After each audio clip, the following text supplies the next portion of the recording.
Bonjour, c'est le voyage du pèlerin ou le voyage de chrétien, c'est son nom à ce pèlerin, c'est la suite 19. Chrétiens et fidèles continuent leur voyage en s'entretenant des choses qui leur sont arrivées tout au long de la route, ce qui leur est d'un grand encouragement ou d'un grand soulagement à cette époque de leur voyage. Tout à coup, chrétiens et fidèles aperçoivent derrière eux quelqu'un qui les suit d'assez près, à une certaine distance. Tiens, tiens, dit Chrétien, notre voyage va changer du tout au tout. Fidèle, regarde ce qui vient vers nous. C'est l'évangéliste, mon bon ami. Et le mien aussi, dit Fidèle, car c'est lui qui m'a mis sur le chemin qui conduit vers la porte étroite. L'évangéliste les salue en disant, soyez en paix, vous tous les deux qui sont avec vous et tous ceux qui sont avec vous. Bienvenue, bienvenue, cher évangéliste, dit Chrétien. Votre présence réveille en moi le souvenir de notre ancienne amitié et des soins infatigables que vous avez eus pour mon salut éternel. Ici, j'aimerais dire que c'est la troisième fois, la dernière fois aussi que l'évangéliste rencontre chrétiens et fidèles dans le récit de l'auteur John Bunyan, Le voyage du pèlerin. Et ça démontre la fonction, cet évangéliste démontre la fonction du Père spirituel terrestre à ces nouveaux pèlerins convertis concernant la formation qu'il leur donne ou qu'il va leur donner. Un évangéliste évangélise, bien entendu, mais il donne également les premières formations aux jeunes convertis à Jésus-Christ, qui dit, quand le lion a rugi, qui peut s'empêcher d'avoir peur? Mais le Seigneur Dieu a parlé. Qui ose alors ne pas transmettre son message dans Amos 3, 8. Vous savez aussi que nous avons été pour chacun de vous ce qu'un père est pour ses enfants, vous exhortant, vous consolant, vous conjurant de marcher d'une manière digne de Dieu, qui vous appelle à son royaume et à sa gloire, dans 1 Thessaloniciens 2, 11. Le conseil qui est ici donné ne fait que renforcer la suggestion antérieure que la représentation de Bunyan, de John Bunyan, l'auteur du livre Le voyage du pèlerin, ça renforce ce qu'il dit, Bunyan, dans son livre, que l'évangéliste a un rôle intégral auprès des pèlerins, auprès des nouveaux convertis, de faire le travail d'un évangéliste, mais aussi un travail de pasteur, qui était compris d'ailleurs en ce temps-là, du temps de Bunyan, comme faisant partie du travail d'un pasteur d'église. Vous vous souvenez des paroles de Paul à Timothée, mais toi, sois sobre en toutes choses, supporte les souffrances, fais l'œuvre d'un évangéliste, remplis bien ton ministère dans 2 Timothée 4, 5.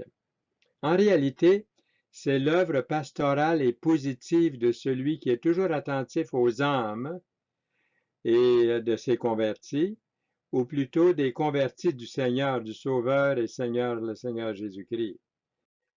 Alors, fidèle dit bienvenue 1000 fois, c'est ce qu'il dit à Évangéliste, bienvenue, votre compagnie est tellement agréable, va être tellement agréable pour nous de pauvres pèlerins comme nous. L'évangéliste lui répond, ou répond à tous les deux, au fond, ils sont maintenant les trois ensemble. Comment allez-vous depuis notre séparation, dit l'évangéliste. Quelle rencontre avez-vous eue? Pouvez-vous me dire ce qui est arrivé au cours de votre voyage?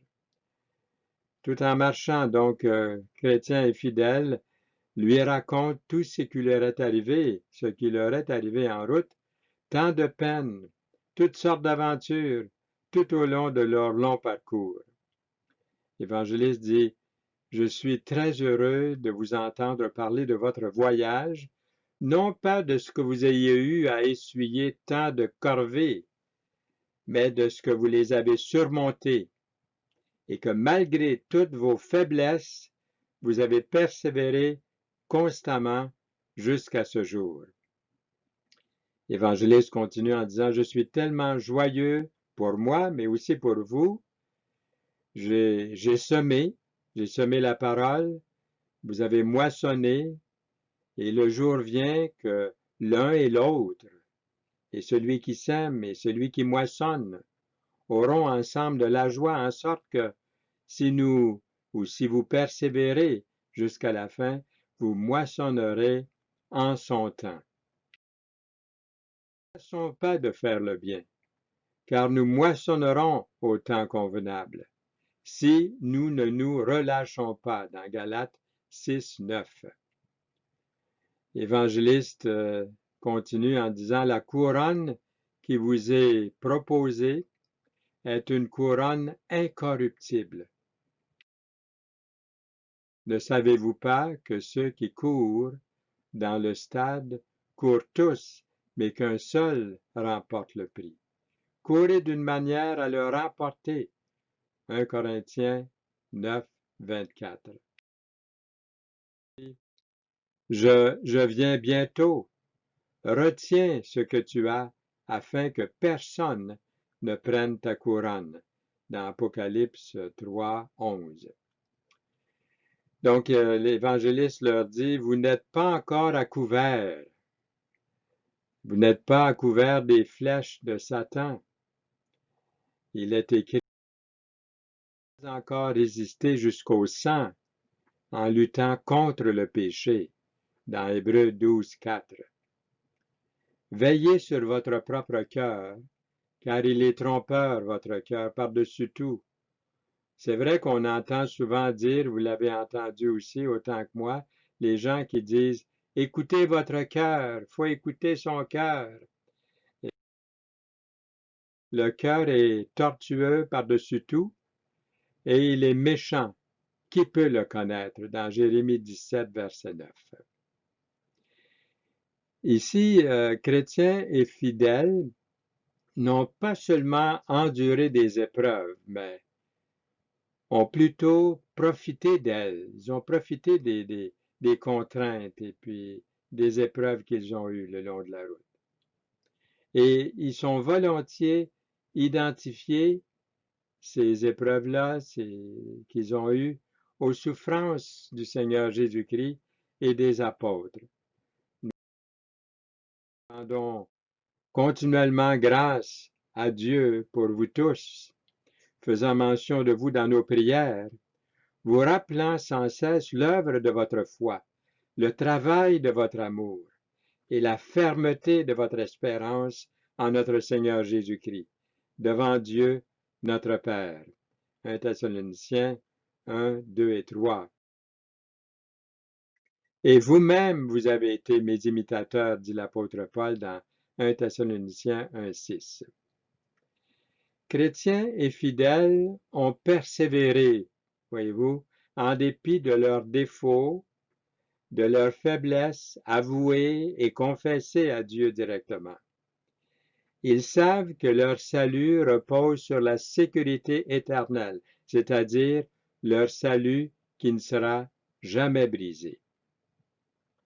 Bien que sujets à la faiblesse et à l'échec, ils conservent un esprit inébranlable qui ne les quitte jamais, car ils sont à la recherche de la rémunération ou de la récompense. Le Seigneur va donner des couronnes, des récompenses, une rémunération dans l'opprobre de Christ, comme une richesse plus grande que les trésors de l'Égypte, car il avait les yeux fixés sur la rémunération, dans Hébreux 11, 26. Soit Dieu, le Père de notre Seigneur Jésus-Christ, qui, selon sa grande miséricorde, nous a régénérés pour une espérance vivante par la résurrection de Jésus-Christ d'entre les morts. Dans 1 Pierre 1, 3. Qui ne se peut ni corrompre, ni souiller, ni flétrir, lequel vous est réservé dans les cieux. Dans 1 Pierre 1,4. La démonstration courageuse des pèlerins est fondée sur leur assurance que leur Seigneur et Sauveur, le Seigneur Jésus-Christ, est souverain, dans le sens le plus complet et absolu. Jésus s'étant approché leur parlant ainsi, « Tout pouvoir m'a été donné dans le ciel et sur la terre » dans Matthieu 28, 18 à 20. Dit que personne donc ne mette sa gloire dans des hommes, car tout est à vous, et un peu plus loin, et vous êtes à Christ, et Christ est à Dieu dans 1 Corinthiens 3, les versets 22 et 23. Chrétien le remercie de son exhortation, remercie l'évangéliste, puis il lui dit qu'il souhaiterait qu'il puisse continuer de s'entretenir avec eux, les aider à passer le reste du chemin, que tous les trois ensemble puissent continuer leur route. Ici, j'aimerais dire d'autant plus que chrétiens et fidèles savent maintenant qu'évangéliste pourrait leur prédire un petit peu d'avance ce qui doit encore leur arriver sur la route et leur apprendre en même temps de quelle manière ils auraient à se conduire pour pouvoir tout surmonter. Fidèle lui témoigne la même attention que Chrétien lui a témoigné. Évangéliste continue à parler. Fidèle lui témoigne. Évangéliste dit, mes chers enfants, dans la foi, vous connaissez cette parole de l'Évangile, que c'est par beaucoup de tribulations qu'il vous faut entrer dans le royaume de Dieu, dans Actes 14, 22. C'est pourquoi vous ne devez pas vous imaginer que vous puissiez passer contre ou de passer outre, c'est-à-dire dans votre pèlerinage, sans éprouver des épreuves, des chutes, des faiblesses, d'une façon ou d'une autre.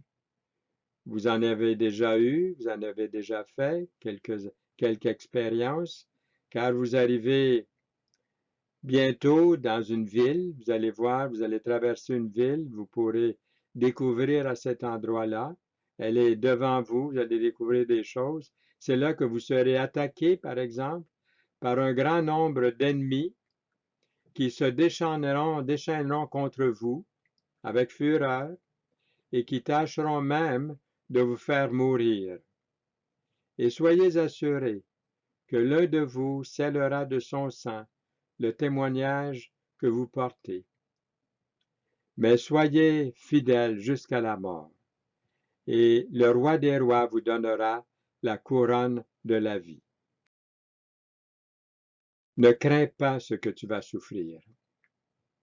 Voici le diable jettera quelques-uns de vous en prison, afin que vous soyez éprouvés, et vous aurez une tribulation de 10 jours. Sois fidèle jusqu'à la mort. Je te donnerai la couronne de vie. Apocalypse 2,10. Ici, dans notre pays, nous ne connaissons pas beaucoup la persécution. Quelquefois, ce sont des accusations fausses ou des mépris ou des regards. Mais nous savons que dans bien des pays du monde aujourd'hui, les chrétiens sont furieusement persécutés, même mis à mort, blessés, battus, les églises détruites, brûlées. Celui qui va mourir dans cette circonstance-là, quoique d'une mort violente et cruelle, sera néanmoins plus heureux que son compagnon. Non seulement parce qu'il arrivera le premier à la cité céleste, mais aussi parce qu'il sera exempt de plusieurs misères que l'autre aura encore à subir dans le reste de son voyage. Cependant, dès que vous serez arrivé dans cette ville-là et que vous éprouverez l'accomplissement de ce que je vous ai prédit, pensez à votre ami et soyez plein de courage en recommandant vos âmes au fidèle Créateur, en faisant ce qui est bon. Mais vous allez peut-être vous demander, puis je me pose des fois la même question, mais pourquoi la souffrance est-elle si indispensable? Parce que l'évangile de Jésus-Christ, lorsqu'il est proclamé fidèlement, c'est vrai, offense ce monde trop souvent orgueilleux dans lequel nous vivons. Lisons dans la parole, les Juifs demandent des miracles et les Grecs cherchent la sagesse. Nous prêchons Christ crucifié. Scandale pour les Juifs et folie pour les païens ou les non-Juifs, mais puissance de Dieu et sagesse de Dieu pour ceux qui sont appelés tant Juifs que Grecs, dans 1 Corinthiens 1, 23. Par conséquent, les fidèles ambassadeurs du Christ souffriront par nécessité de la cause du Christ. Si le monde vous hait, sachez qu'il m'a haï avant vous. Si vous étiez du monde, le monde aimerait ce qui est à lui. Mais parce que vous n'êtes pas du monde et que je vous ai choisi du milieu du monde, c'est Jésus qui parle ici, à cause de cela le monde vous hait. Dans Jean 15, versets 18 et 19. Souvenez-vous de la parole que je vous ai dite. Le serviteur n'est pas plus grand que son maître. S'ils m'ont persécuté, ils vous persécuteront aussi. S'ils ont gardé ma parole, ils garderont aussi la vôtre. Souvenez-vous de la parole que je vous ai dite. Le serviteur n'est pas plus grand que son maître. S'ils m'ont persécuté, ils vous persécuteront aussi. S'ils ont gardé ma parole, ils garderont aussi la vôtre. Dans Jean 15, verset 20. Je leur ai donné ta parole, et le monde les a haïs parce qu'ils ne sont pas du monde comme moi je ne suis pas du monde. Dans Jean 17, verset 14. Et Paul il déclarait que de ville en ville, l'Esprit Saint m'avertit que des liens et des tribulations m'attendent. Dans Actes 20, 23. C'est ce qui attend au fond fidèles et chrétiens là où ils s'en vont présentement. Pour l'apôtre Paul, c'est comme si cette façon de vivre pour lui devait inclure beaucoup de tribulations. Fait pour moi-même aucun cas de ma vie, comme si elle m'était précieuse, pourvu que j'accomplisse ma course avec joie, et le ministère que j'ai reçu du Seigneur Jésus d'annoncer la bonne nouvelle de la grâce de Dieu, dans Actes 20, 24. Connaître ce qui va arriver d'avance, c'est savoir au fond que les affaires des hommes sont souverainement dirigées et ne sont pas le résultat d'une activité quelconque hypothétique. Dieu est quand même derrière tout ça, il voit. Et selon ça, connaître le souverain, c'est important. Connaître le souverain doit nous donner une grande confiance dans sa révélation globale et le cours prévu de la destinée humaine. Jésus-Christ aurait-il utilisé la révélation prophétique dans le but de stimuler notre foi? Il est écrit dès à présent, je vous le dis, avant que la chose arrive, afin que lorsqu'elle arrivera, vous croyez à ce que je suis. Dans Jean 13, 19. Et donc l'évangéliste encourage chrétiens et fidèles à réfléchir aux événements qu'il a décrits, parce que c'est là justement qu'ils sont maintenant arrivés. Par conséquent, ils doivent être renouvelés dans leur foi, ainsi que ceux qui souffrent selon la volonté de Dieu remettent leur âme au fidèle Créateur en faisant ce qui est bien, dans 1 Pierre 4, 19. Alors John Bunyan, l'auteur du livre Le voyage du pèlerin, dit je remarquai qu'en sortant de leur désert, au fond, de leur route, chrétiens et fidèles découvrent une ville, nommée la ville de la vanité, où se tient une exposition qui dure toute l'année et que d'autres personnes nomment la foire de la vanité, parce que la ville où on la tient est de moindre valeur que la vanité même et que tout ce qu'on y apporte et qu'on y vend n'est que vanité, selon la parole du sage. Vanité des vanités, dit l'Ecclésiaste. Vanité des vanités, tout est vanité. Ecclésiaste 1:2. Ça fait très longtemps que cette foire existe. Elle est très ancienne. Si vous voulez, parlons-en un peu. Il y a quelques milliers d'années que des pèlerins voyagent vers la cité céleste comme ces deux dignes personnages chrétiens et fidèles. Mais Béelzébul, Apollyon et Légion, des représentants du diable, ayant remarqué qu'ils devaient passer par la ville de la vanité, ils trouvèrent bon d'y établir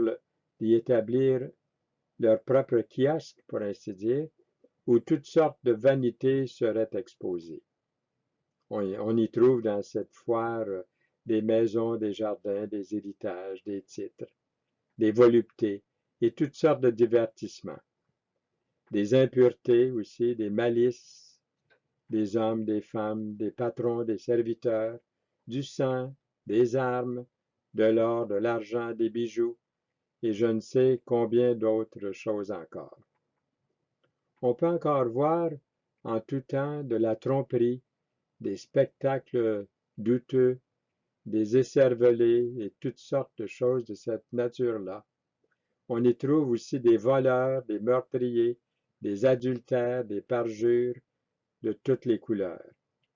Or, le chemin de la cité céleste passe, comme je l'ai déjà dit, par la ville où se tient cette foire. Celui qui entreprendra ou entreprendrait de voyager vers la patrie céleste, sans passer par cette ville, serait obligé de sortir du monde de manière absolue avec les débauchés de ce monde, ou avec les cupides et les ravisseurs, ou avec les idolâtres autrement, il vous faudrait sortir du monde. 1 Corinthiens 5:10. Donc, la ville de la vanité représente en quelque sorte comme une pourvoyeuse de diverses marchandises charnelles.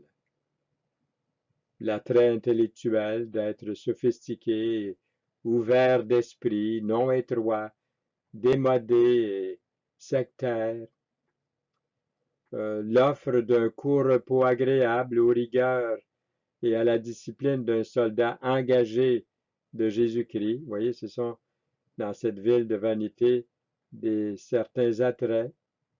D'autres, par exemple, c'est l'invitation à participer à des amusements malsains, douteux, puisqu'on se dit sauvé, on se dit régénéré.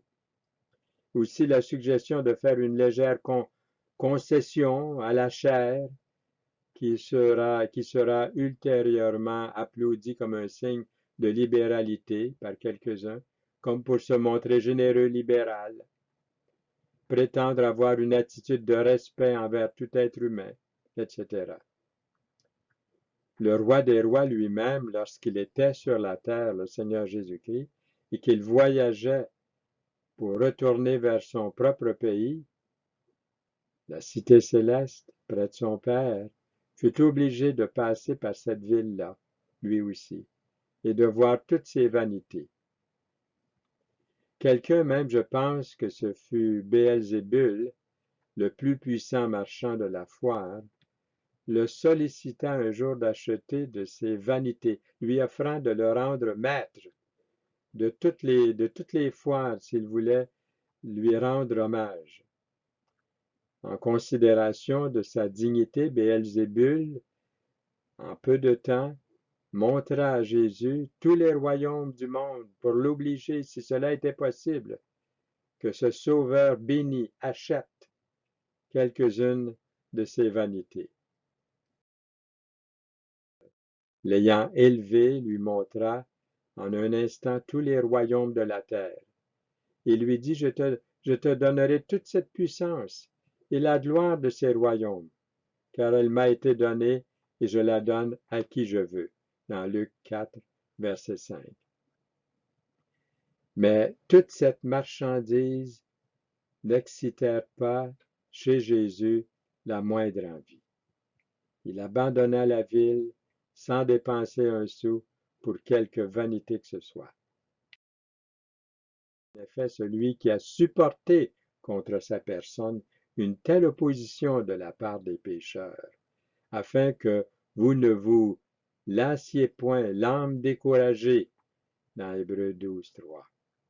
Jésus a laissé un exemple aux pèlerins.